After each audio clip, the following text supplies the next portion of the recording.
Donc Thierry, ce logiciel, donc il y a deux volets, le volet comptabilité et gestion et le volet bénéficiaire social.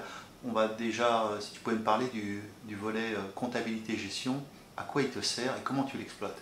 Alors, il nous a servi à simplifier la comptabilité, à faire un historique des achats, ce qui va nous permettre d'être en anticipation sur les achats, on l'espère en tout cas l'année prochaine.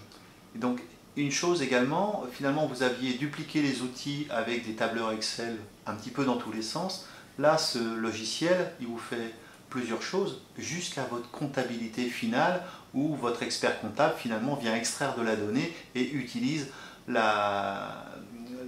données que vous avez renseignées sur ce logiciel. Tout à fait. Et tout ce qui est saisi par la douchette en passant à la caisse. Thierry, donc là on a deux volets, là, le volet bénéficiaire, donc vous collectez de la donnée, à quoi ça te sert?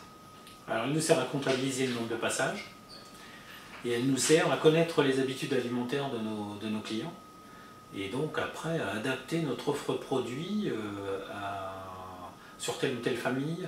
Donc, est-ce qu'il faut continuer telle famille ou pas, en fonction aussi de la comptabilité et des marges qu'on fait sur telle ou telle famille de produits.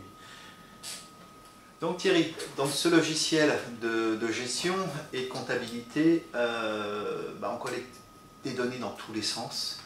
On peut être perdu là-dedans. Par contre, j'ai cru comprendre que tu avais ta petite idée derrière la tête, qui est une logique finalement pas si éloignée, où on va rejoindre le monde associatif et le monde de l'entreprise, qui est alors quelque chose, un terme un peu impressionnant, qui est le ratio. Alors, qu'est-ce que représente un ratio dans le monde associatif d'une épicerie et à quoi ça peut servir? Alors déjà, c'est quel est le bon ratio pour son activité, et ça, comme toute entreprise, il faut se poser la question. Le ratio est très important pour les financeurs, pour la vision qu'on peut avoir de l'avenir de l'association. Il faut se poser la question du financement des associations aujourd'hui, qui sont, dans notre cas, principalement financées par des collectivités sur des frais de fonctionnement, des subventions de fonctionnement, qui vont fatalement baisser dans les années qui viennent. Donc la question, c'est aussi la réflexion autour du financement.